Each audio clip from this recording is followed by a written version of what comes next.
नमस्कार मंडळी, मी कल्याणी. स्वागत आहे तुम्हा सर्वांचं आपल्या नवीन एका व्लॉगमध्ये. तर मंडळी, तुम्हाला माहीतच आहे की मी आलेली आहे माझ्या गावी म्हणजेच म्हसुरण्याला. आणि आमचा हा सुट्टीचा तिसरा दिवस आहे. आज ना सकाळपासून घरात लाईटच नव्हती, त्यामुळे व्लॉग बनवायला काही सुरुवात केली नाही. आत्ता सायंकाळचे 6 वाजलेले आहेत, कडक ऊन पडलेलं आहे अजून देखील. आत्ता मी व्लॉग बनवायला सुरुवात करते. आणि ही आमची प्रीती, जी की गावात होती आणि ती आता आमच्या मळ्यातल्या घरी आली आहे. ही आमची चिऊ. तर आम्ही सगळेजण मिळून आता धमाल करणार आहे.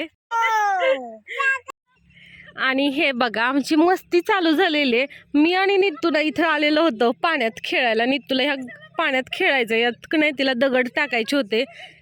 तर ती ना, नित्तू आता म्हणते की नाही, चिऊ दीदी आल्याशिवाय मी खेळणार नाहीये. या माघारी, चला. का नाही येणार? या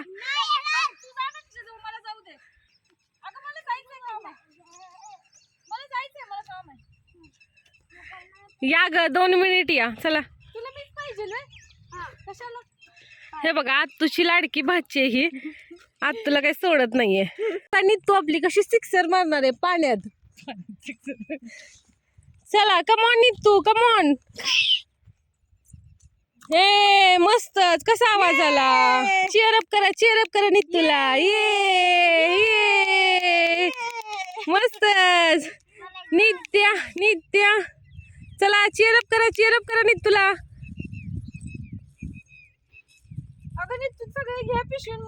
हा, मस्त मस्त. वा वा वा, छान छान. वा वा वा वा, मस्त. चला. मुलांना घेऊन आता घरात आलोय.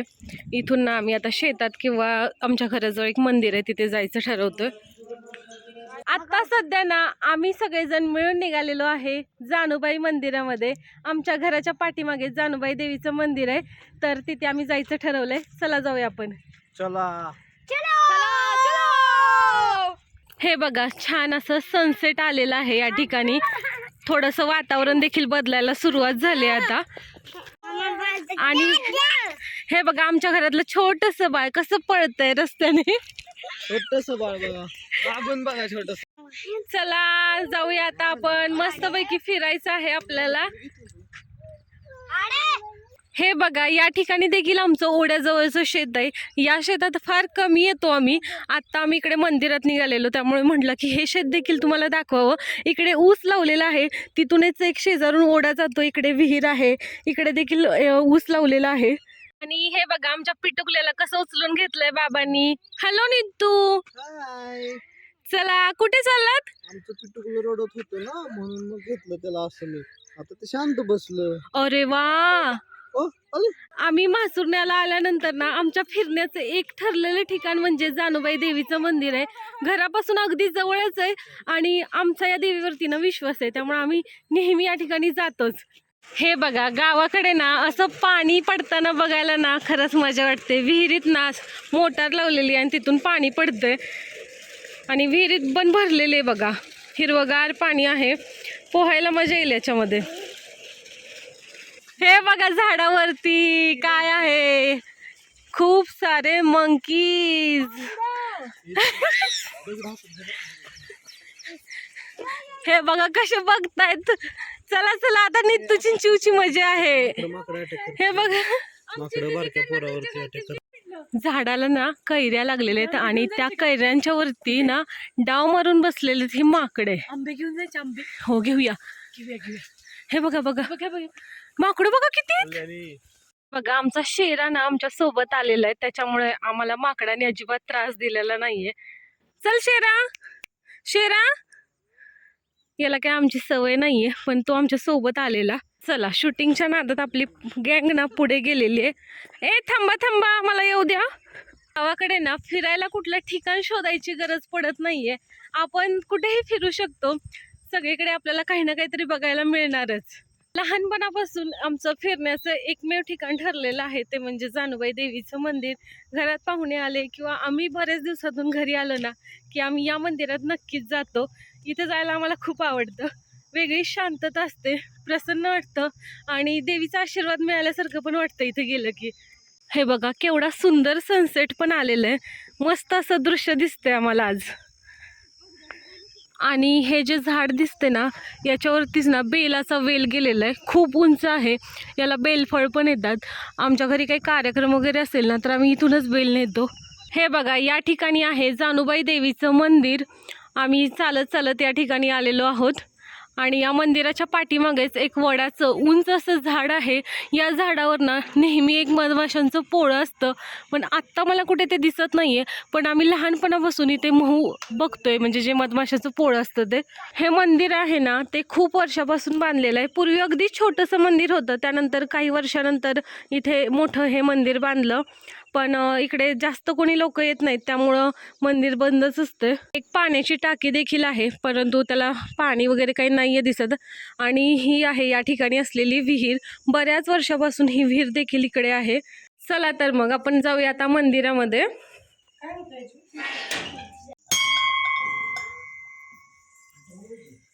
ही आहे आपल्या सर्वांची जानुबाई देवी. या मळ्यांचं ना ही रक्षण करणारी देवी आहे असं आम्ही मानतो.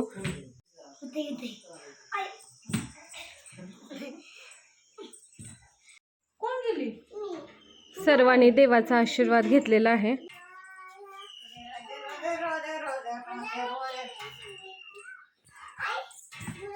इकडे आहे खडियाई देवीचं मंदिर. इथं काही घर आहे, शेती आहे, त्याच्या पाठीमागे डोंगर आहे आणि त्या डोंगरावरती खडियाई देवी आहे. जानुबाई देवी आणि खडियाई देवी या दोघी बहिणी बहिणी आहेत आणि या देवीचं मंदिर इथे देखील आहे छोटंसं. हे बघा जानुबाई मंदिराच्या बाहेरच्या बाजूला जिथे वडाचं झाड आहे तिथेच खडियाई देवीचं पण छोटीशी मूर्ती वगैरे आहे आणि याची पूजा केली जाते.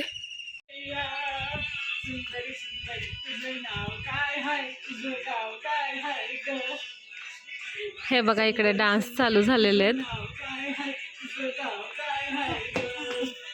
नितूला ना आता चालायचा कंटाळा आलाय, त्यामुळे तिला मी बघा असं पाठीवर घेतलंय. आता नितूला पळवत घरी नेते. आम्ही मंदिरात दर्शन घेतलं आणि आता आम्ही सगळेजणी घरी चाललेलो आहे आणि दीदीने नितूला घेतल्यामुळे ती काही बोलू शकत नाही. मंदिरामध्ये छान असं दर्शन घेऊन झालेलं आहे. आता आम्ही मंदिरातून बाहेर पडलोय. सायंकाळचे 7 वाजलेले आहेत. वातावरण बघा अगदी मस्त झालेलं आहे. आम्ही मंदिरात येताना थोडंसं ऊन होतं, पण आता ऊन पूर्णपणे गेलेलं आहे आणि सायंकाळ होत चाललेली आहे, त्यामुळे वातावरण अगदी छान झालेलं आहे. या वातावरणामध्ये गावाकडे फिरायला ना अक्षरशः खूप मजा येते. प्रीती बघा ना गावात राहते, पण खास फिरण्यासाठी आमच्यासोबत टाइम घालवण्यासाठी ही मळ्यात आलेली आहे. हैदराबादवरून तिचं विमान ना तिने म्हसोनातच लँड केलंय. हे बघा वर ना विमानाचा आवाज येतोय आकाशात, तर हे सगळेजण बघायला लागलेत. ही मुलगी आहे ना एअरपोर्ट वरतीच काम करते, रोज ते विमानातच बसलेली असते. तरी पण आता सध्या विमान बघते. चाहूल असते ना मनाला, विमानाचा आवाज ऐकल्यावर आपोआपच येते ना, आपोआप डोक्यावर जात. आमच्या पोरींची ना मस्त धमाल चालले बघा इकडे.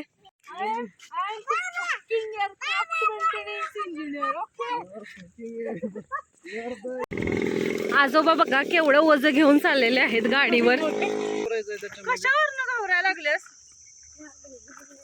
तुला सरळच करते मग समजा. चिवला ना आता माकडांची भीती वाटायला लागले. आम्ही ठरवलंय त्यातलं एक माकडाचं पिल्लू चिवला आता गिफ्ट करायचं. मी तर करणारच आहे. एक घरी घेऊन जाऊया आपण. जास्त नाटकी करायला लागली ती. एक घरी घेऊन जाऊ छोटं पिल्लू आणि नीतूच्या बेडरूम मध्ये ठेवूया. बेडरूम मध्ये नीतूच्या नाही चिवच्या.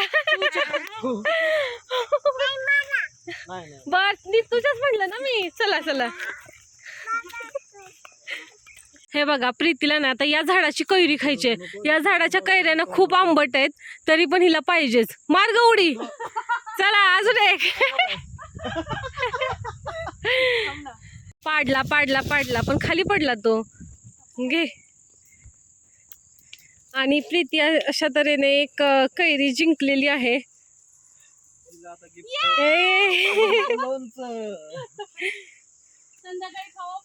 घेतलं. अशा तऱ्हेने मी आंबा तोडलेला आहे. तो आंबा नाहीये, कैरी आहे. कैरीच आहे, तेच खायचं.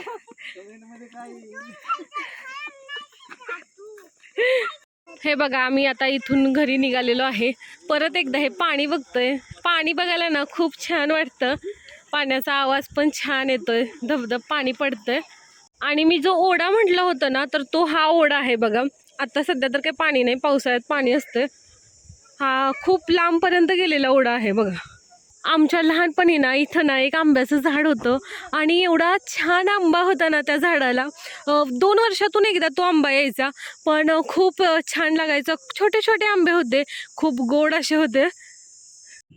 पोहोचलेलो आहे घरी. आज ना आमच्या गावचा बाजार आहे, तर बाजारात गेलेली लोक आम्हाला रस्त्याने आता भेटायला लागल्यात. सगळेजण विचारतायत की काय चाललंय, बरे आहेत का वगैरे. गावाकडे खरं हे भारी असतंय, सगळेजण एकमेकांची विचारपूस करतात, माहिती असते लोकांना एकमेकांच्याबद्दल. शहरात असं काही नसतंय, कोणाचं कोणाला काही घेणं देणं नसतं, कोण कोणाच्या लाईफमध्ये लक्ष देत नाहीये. तर खेडेगावात हे भारी असते आपलं मस्त. रात्रीची वेळ झाले बघा आणि आमच्या इथे ना लाईट गेले, विजा चमकायला लागल्यात. बाहेर एकदम थंडगार वारा सुटलाय, खूप छान वाटतंय.